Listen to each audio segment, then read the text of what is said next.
All right. Wally Elibiary. There? Yep, you got it. Bam, baby. How are you, my friend? How are you doing? Doing good, man. Doing good. I appreciate you having me on. It's a long time coming.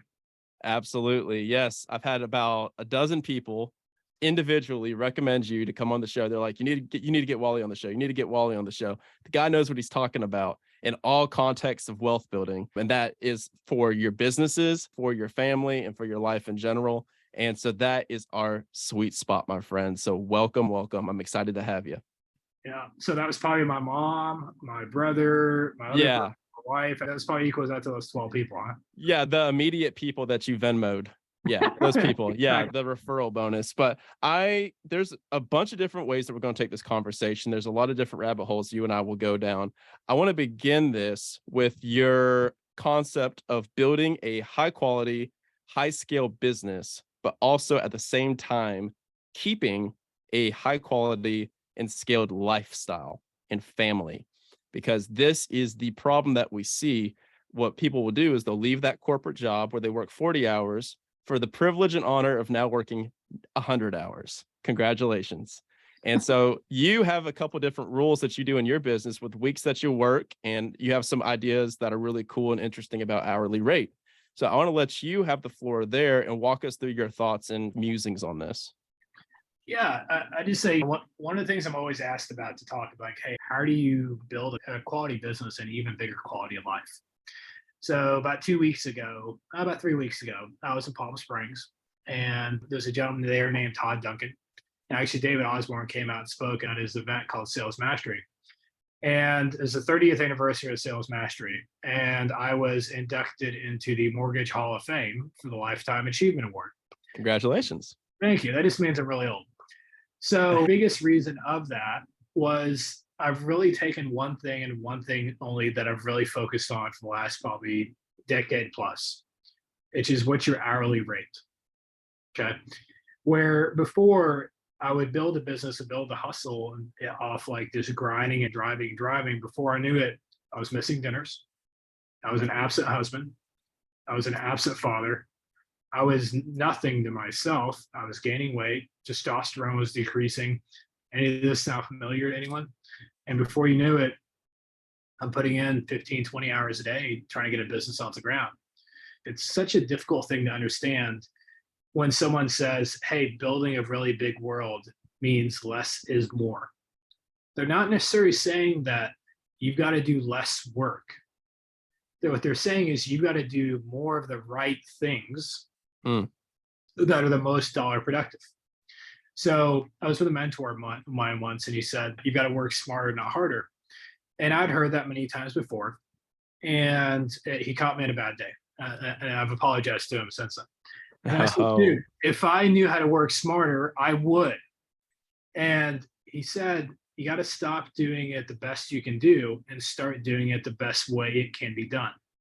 You got to stop doing the best you can do and start doing it the best way it can be done. And that hit me right between the eyes. And I said, okay, you got my attention.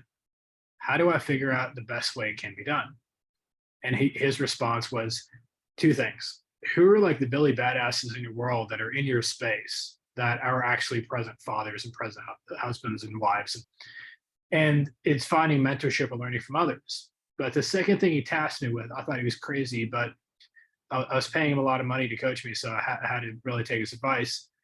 And he said you need to adopt the 55-5 rule. Have you ever heard of the 55-5 rule? you got me on this one. All right. So you work for 55 minutes. You jot down what you did for 5 minutes. You work for 55 minutes. You jot down what you did for 5 minutes. Work for 55 minutes. You jot down what you did for 5 minutes. And you're breaking it down of your whole entire day of what you did during that 8-hour window, 10-hour window, 20-hour window, whatever it is. So you jotted down each step of what you did. I was on email, returning emails for 20 minutes. I was on a conference call for 15 minutes. I was reviewing a loan application with a client for 18 minutes. And what he said, after you do that, grab 3 highlighters: a red, yellow, green. Red highlighter means it did not make you any money. Did not make you any money, and you need to delegate that off your world. Yellow highlighter means it led you to making money. It led you to making money. So a yellow activity for me would be, hey, I reviewed an application before I went to a client to close the deal. And green time is me meeting with clients. Green time is making you money. So when I went through it, the sad thing about it, I was about 40% red time. I was about 30% yellow time, and only 30% left over in green time.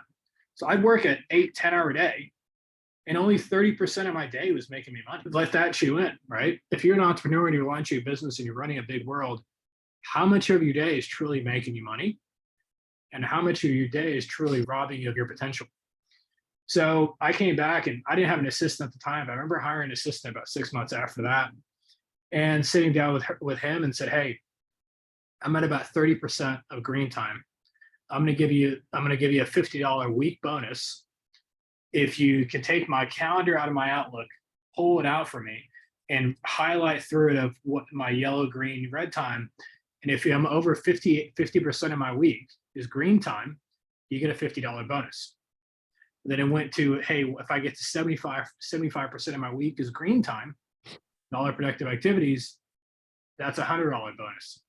Today, 95 to 97% of my day is green time. Wow. 95 to 97% of my day is green time. So what that means are the results of that, right? The results of that from mortgage alone, I make $3,906 an hour. $3,906 an hour net. The real estate portfolio that I've built, I make $3,750 an hour. $3,750 an hour. It's almost $8,000 an hour. So you've got to figure out, there's a great term, is do what you do best and delegate the rest. Yeah. Just so you can delegate the rest does not mean that you're maybe not good at it or it doesn't bring you fulfillment, but do what you do best because you're the best candidate for that activity. And in my office here, I keep a firefighter hat. He's got a firefighter hat. He's got props, ladies and gentlemen. This is not a drill. Yeah, literally. I think this is the biggest thing is it reminds me of when you're starting a business and you're really good at a craft, there's this thing called the ego that comes with it. And bingo. You want to be everything to everyone. And before you know it, you're nothing to no one. So the biggest thing around that is I used to want to be the man, the guy, the person that they'd come to and ask for help, the person that would solve their problems. Why? Because I had an ego that I needed to feel like I was your savior. Dude, I'm just a regular guy. Before I knew it, I was everything to my business, but then I was absent in my family. I was an absent father, an absent husband. Wow. That's what was most important to me. And then I was absent in my health. I was absent in my happiness. I was robbed of my joy. For what? Dollars? Thanks for coming on, man. That was a great episode. That's amazing. I love the fact that you brought up ego, and I want to take you down a little bit of a memory lane rabbit hole here, because this is a problem that I ran into recently when I did my exodus from corporate America, and I jumped into the wonderful world of full-time entrepreneurship for myself for the first time. And when you do that, you read all the business books and they teach you about all these productivity stuff, Pareto principle, and all this good stuff, right? But you are used to working 40 hours a week, and that's a quote unquote honest week's worth of work. If you work 50 hours a week, then you're a hard worker. If you work 60 hours a week, you work your ass off and you deserve success. Nobody talks about having to completely demolish your own ego and your own identity around what earns success. Because then what happens is exactly what you said, where it's, okay, I need to work hard at something to be deserving of success. So I found it a big problem to figure out what are my dollar productive activities? What are those green items for me? And what are those green activities for me as someone that was just now starting out? Can you give any insight to that for people that are either thinking about making that leap into full-time entrepreneurship or are starting that business and they're trying to figure out if they do free up their time, what should they be focusing on? Yeah. Have you ever read the book, The One Thing by Gary Keller? I love it. And I'm emailing back and forth with the dude. He needs to come on the podcast. We're so close, Wally. We're so close. I had Jay on. Absolutely phenomenal game changer book. I read it in 2013 and I've read it now 7 times. I fell in love with it so much that I became one of Gary Keller's coaches, speakers, and authors for the one thing. I've really embraced it. And he's got a question. It is, what is the one thing such by doing it makes everything else easy or unnecessary? What is the one thing such by doing it makes everything else easy or unnecessary? Unnecessary, right? And when you realize that as a loan officer, and I'll just take what I do for a living or what I've done for 24 years for a living, you go out there, you find a referral partner, you get the referral partner to fall in love with you, they refer you a client, you get the client fall in love with you, you go over options, payments, closing costs, blah, blah, blah, run it through underwriting, all the written row of like what a loan officer does for a living. But the number one thing, what is the one thing such by doing it makes everything else easy or necessary? It's prospecting, which leads to influence. I get paid a lot of money to influence. That is literally the number one thing I've got to do, and I've got to do that well. So influence is persuasion. Influence is leadership. Influence is vision casting. Influence is sourcing new opportunities. So when I say I do one thing and I do one thing all day long, it's influence. So Wow. for you, if you're starting a new business, what is the one thing that you can do that makes everything else of your new business easier and necessary? For me, it's influence. You've got to figure out what it is for you. And I would imagine it's a bit of a trial and error process in the beginning, isn't it? It's like a battle of lag versus lead measures. Yeah, it is. I'm not a prop guy, but He's a prop guy, guys. For everyone listening, Wally is in fact a prop guy. well, it'd be a pretty good prop. But all right, everyone needs to go on YouTube to look at what he's doing right now. Action Academy YouTube channel. We're live. So I'll break it down this way. So when I meet with loan officers and they say, "Hey, Wally, I've had ups in my career, I've had downs in my career, I've had ups in my career, down in my career, ups in my career, but look at my trajectory. My trajectory has been up, right? I'm super successful. I've been up." I'm like, yeah, I get that. But you had highs where you had momentum, but then you had lows that you lost momentum. What happens as a business owner when you lose momentum? You lose income, you lose opportunity, and you've got to bounce back, which takes more effort. So you lost income, you lost momentum, and now you've got an effort to bounce back. Then you use all the effort to bounce here, then you lost it again and bounce here. The difference is where you get really, so this is what I learned to do. All right, we got another one. We got the stair steps. You got the stair steps. So ready, aim, fire. Ready, aim, fire. Ready, aim, fire. And when you aim on best practices for a business, which you find that from books you read, mentors that you attract, other business owners that are crushing in the space, and if you aim with doing it the best way it can be done instead of doing the best you can do, when you fire, you're hitting bullseye. Aim again at that next stage of your business with the best that somebody that you've learned from someone else, mentors, books, blah, blah, blah. You hit bullseye again. There's no downturn.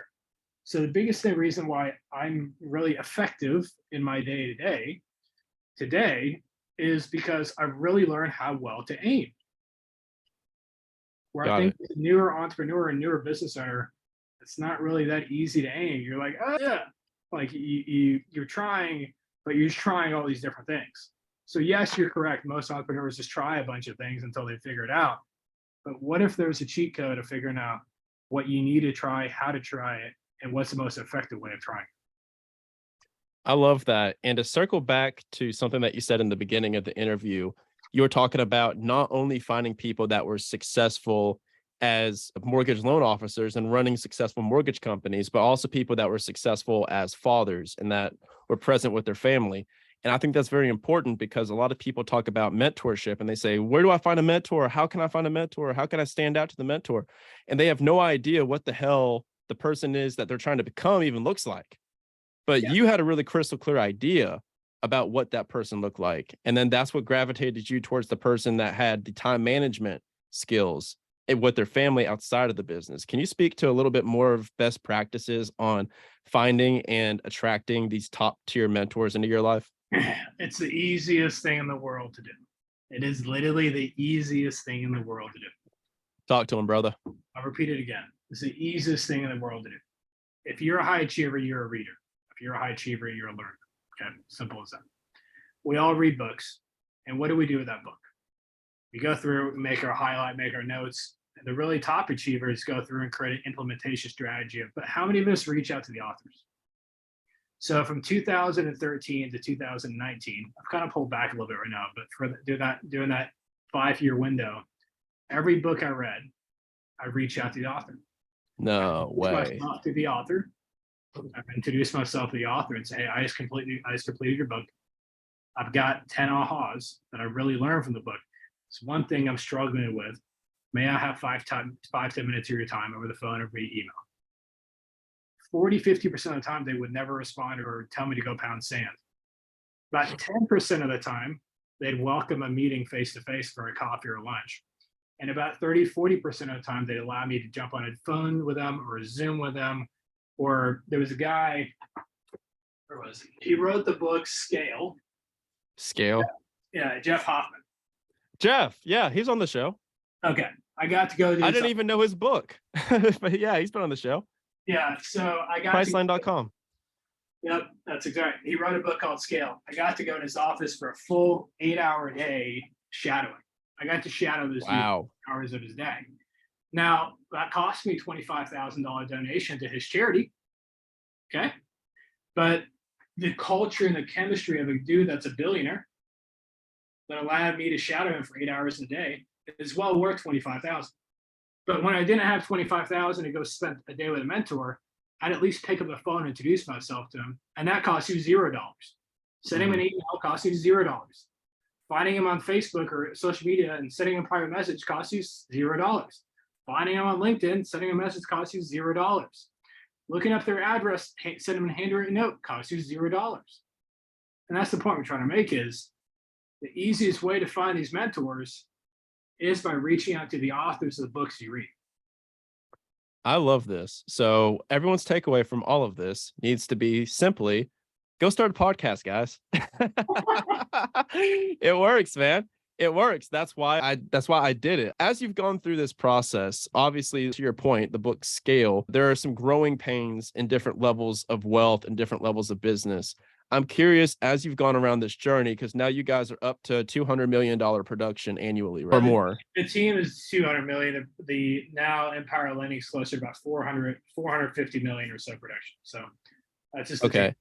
I'm curious about what stages of this journey were the stickiest for you when it comes to these stair-step methods of success. Which ones of these were the most challenging? Maybe that first 100,000, the first million, getting up to that first 10 million, hiring that first team.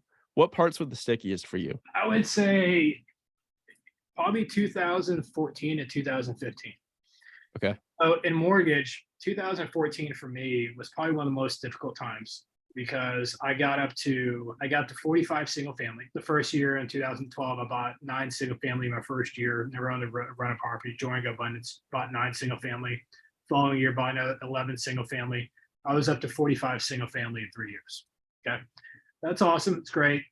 But I was ready to pull my hair out. At the same time, I was being coached by a mentor in mortgage that I had 43 referral partners. So 43 referral partners in real estate that referring me business. And I was doing $45 million in loans.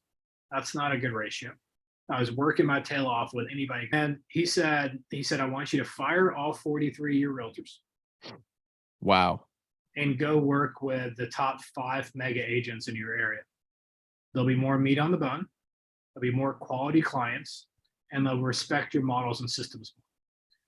I said, I'm literally about to fire you because I think you're cuckoo from Cocoa Puffs. How the hell am I going to fire all 43 of them and have to go to 0 referral partners? I think I'm just going to go land 5 whales. He did one thing, and I'm really thankful for him. His name is Pat Mancuso. He said, if you don't do it, I'm going to fire you. Here's the client. I was spending maybe $5,000-$7,000 a month on coaching for him. And it was world changing for my business. Again, finding a coach, finding a mentor, figuring out the best way it can be done instead of doing the best. I went from 2014 from 45 million in loans to 2015, 83 million in loans. Hot damn. With 43 realtors to 3 mega agents. 40 some odd million in loans to 80 some odd million in loans, from 43 referral partners to 3 mega agents. And I took 21 weeks of vacation that year. The whole point of what he was trying to show me, this is an easier way of doing business, but you've got to let that go.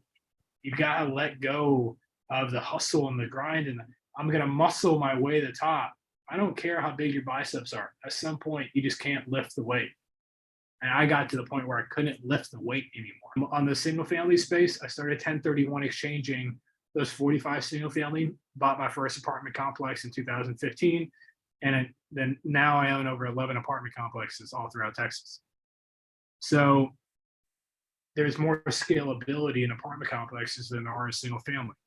There's more cash flow. There's more write-offs. There's more depreciation. To me, it's you've got to let go to be able to elevate it up. And that's where I think the biggest thing that entrepreneurs really struggle with is they got to understand what got you where you are right now will not take you to where you want to go. I love that concept. I also love the concept that David Osborne always preaches, the I do, we do, they do. I love that concept where he's like, okay, I'm going to do it by myself and I'm the best in the world, blah, blah, blah, blah, blah. And then you bring in the team and then now it's systems and processes and then it's delegation and automation. I want to know about what levers that you pulled to be able to go from these 45 referral partners to land the 3 big ones, like the whales, because was this something that you guys didn't know how to do, or is this just not a priority for you at the time? No, I read a book that really changed my life. And this is what Pat had me read. He had me read the book called Positioning and Niching by Jack Reese. Positioning and Niching. Have you read it by chance or no? Haven't even heard of it. No. Phenomenal book, absolute game changer, top 5 best books I've read in my life. And I read a book a week. So there's hundreds of books there. It talked about how to build a monopoly in business or to build a large amount of wealth in business, you got to position yourself and you got to niche yourself to be the best in that space. For me, being a loan officer, what was my differentiator to other loan officers with realtors? Okay. So what Pat Mancusa was, he was not a mortgage loan officer coach. He coached mega agents how to do bigger, better business, $100 million producer realtors or more. Okay. What was phenomenal about that is what he was coaching me on was not how to be a better loan officer. What he was coaching me on is how to be the best realtor I can be. He was coaching a loan officer, how to be the best real estate professional I can be. Everything he was teaching me, I started understanding where realtors had inefficiencies. I started understanding where they had leadership challenges.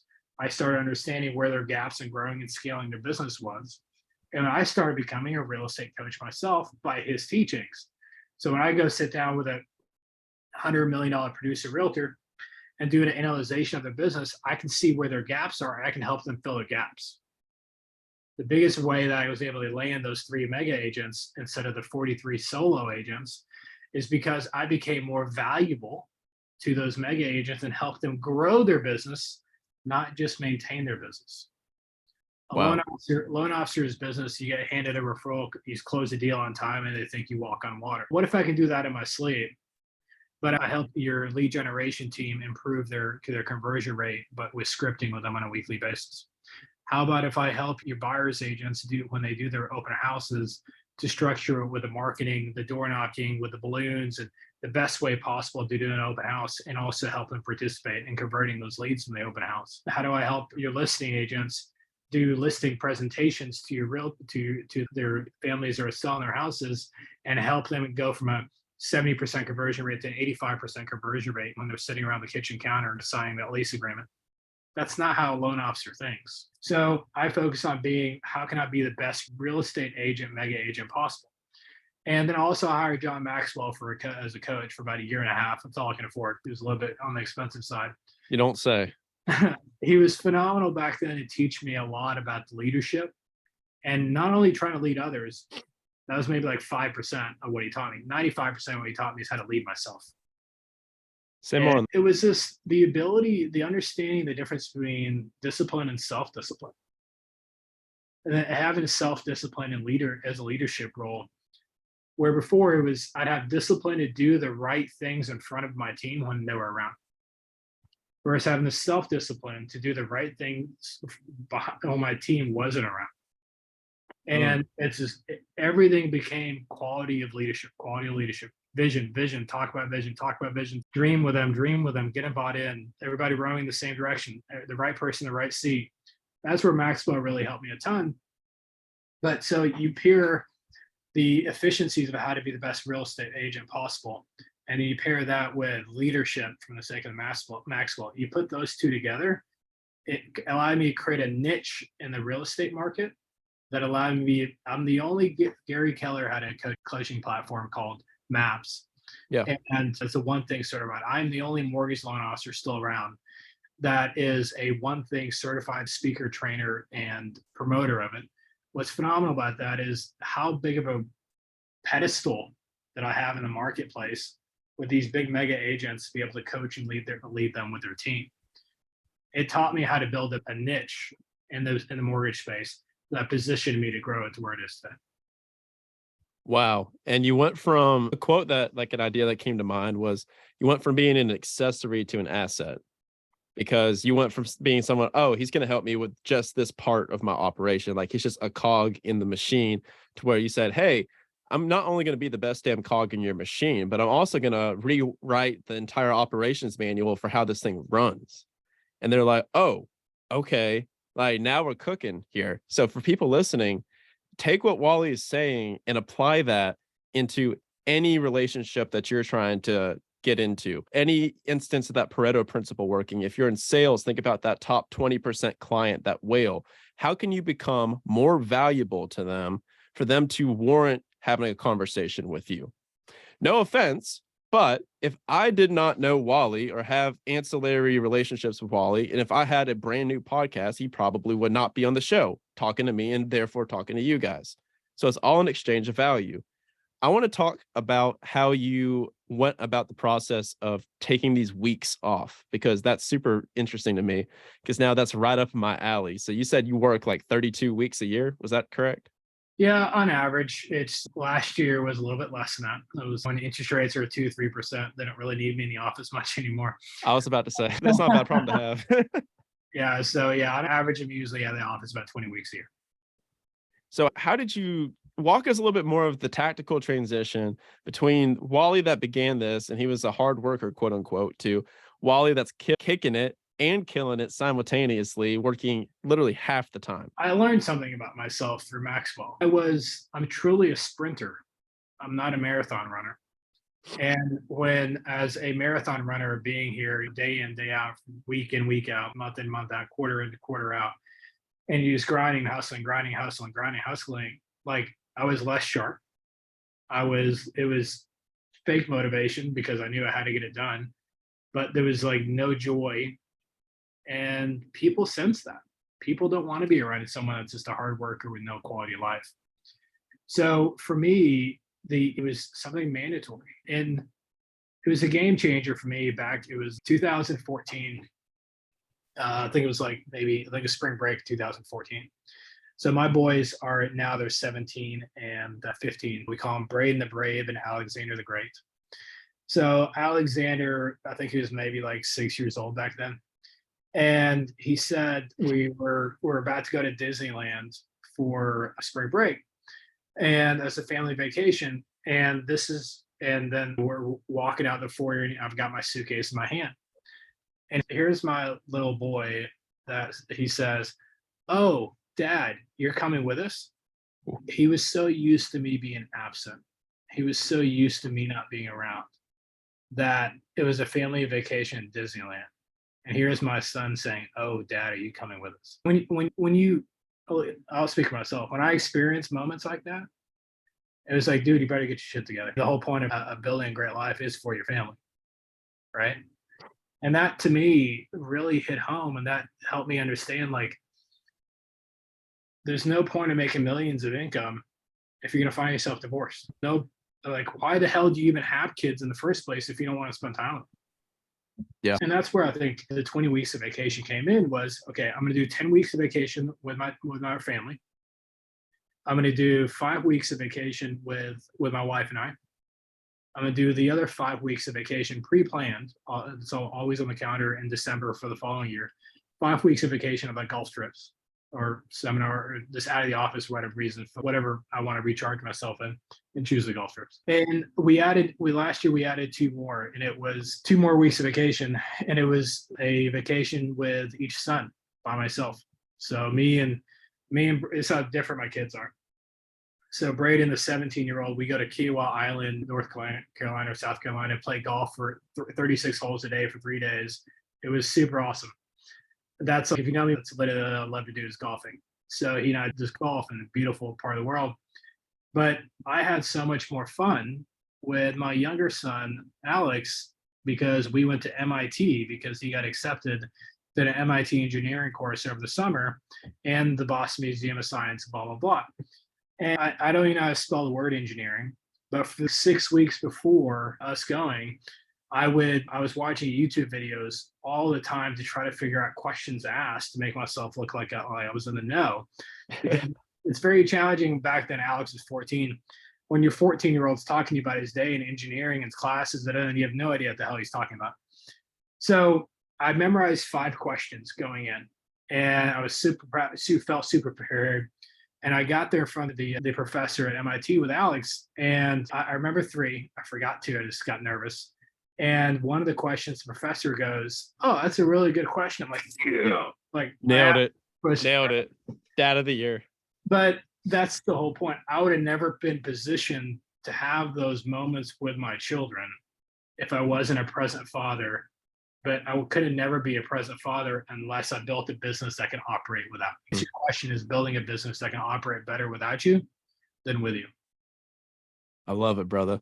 That was a good story in closing. So as we finish this up and wrap this up, I have to talk to the mortgage guy about what do you think the rates are going to do? Blah, blah, blah, blah, blah. We know what the Fed is trying to accomplish. We know that the interest rates, they're going to raise them up another 75 basis points. But what would be your forecast to pull out your Ouija board and your magical crystal ball? What do you think is going to happen over the next couple of years? My professional answer or my selfish answer? Give me your selfish answer. I want to hear selfish Wally. Bring in another prop. I want them super high for the rest of the year, even next year. Okay. 2 reasons. One reason is you're going to see a lot of loan officers go out of business because they can't provide themselves. You're going to see a lot of mortgage companies go out of business. That's going to allow me to take more market share. Fair. Selfish. Number 2 reason is the higher that rates stay, when rates drop, what happens to us mortgage companies? We're killing it in those some because we got a refi boom on our hands. When rates are at like 2-3% for like eternity, the refis go away because you've refinanced all of Texas already, right? Last year and this year, rates go to 3%, 5%, 7%, and they're now about 7.5%. All those clients that we closed loans for at 7%, 8%, 6%, come next. Fannie Mae and Freddie Mac announced in Q4 of 2023, we'll have rates closer to about 4.5%. That's more of a stable market time frame. I love that because it's going to tell you, as selfishly as running a mortgage company, we're going to have a ton of clients that we can refinance, and we'll just make a killing and then some at that time. So that's my selfish answer. Fair. The professional answer is you're seeing home prices stabilize and or drop. So you got to understand, you got to date the rate and marry the house. Date the rate and marry the house. So find your dream home right now that you're going to get for a discount. Don't worry about the rate being 7 or 8% right now, because here we'll be able to refinance you a year or 2 years from now whenever rates drop again. But you won't be able at that time when rates drop. What are home prices going to do? They're going to start going back up because there'll be more buyers in the market. It becomes a buying bidding war. So right now, if you're wanting to buy a house, you'll get a better deal on the house today than you will a year from now, and there'll be less competition, and then you can refinance next year. It's such a weird stalemate right now because you have everyone that has these properties with all this equity and they have these amazing rates. Like this property that I'm in right now, that a house hack, like I got it at a 2.5. So it's like, I would never sell it. So it's just like this weird standoff. I'm in the Atlanta market, and it's weird to see because you're like, okay, which person's going to give first? You've got to figure out. So Osborne taught me this, and it was when we figure out cash on cash, right? When you buy a rental property or buy a property. But at some point, after probably 2-3 years of owning it, you want to figure out what's your cash on equity. not necessarily your appreciation. So do you have too much equity in the property that is just sitting there that's only making 2-3% on your money for appreciation? Or hey, do you stay in that property and you pull out equity, then you use that cash and go invest it somewhere else? Or is it time to sell that property because you can take that equity and 1031 exchange it to another vehicle? So Mhm. got some options in front of you for sure. Absolutely. My friend, I appreciate you coming on. For time's sake, I'll go ahead and cut it. Yeah. 10 times just as good as I imagined. Just as good as I imagined. You brought the heat, you brought the props. People listening, once again, Action Academy YouTube channel. You can go see Wally's smiling face. You can see how we color coordinated our outfits in preparation for this to be really cool. And we're gonna go get bunk beds and do activities. It's gonna be super fun. But man, I appreciate you coming on, man. Thank you for everything. And tell people where they can find you, and give a little plug for your mortgage company for anybody that's in Texas, or also list any other markets you cover. I just say that everything kind of shared today. I've got a page called Coach Wally, and you find it on Instagram, Facebook, and whatever. And just if you watching those videos on there, if you have questions of videos, you can like it, not like it. Honestly, don't care, which is probably a bad thing. But if you see something, I've got a video on there, and you have a question about, hey, how do I implement A, B, and C? Just shoot me a message. I'm super responsive on that. And the goal is to make an impact where you guys actually get traction. So I don't want to put content out there and you just think it's cool with no traction. So if you watch any of these videos on Coach Wally, please share back any feedback. Hey, I'm struggling with A, B, and C, and I'm happy to share any traction. Guys, just so you know, remember back to what Wally was saying about his outreach strategy to the authors, where he listed the bullet points of his takeaways, and then he listed the one specific point. Don't just message Wally and say, hey, can you help me? Because he will throw me and tag me in, and I'm going to crow hop you. So don't do that.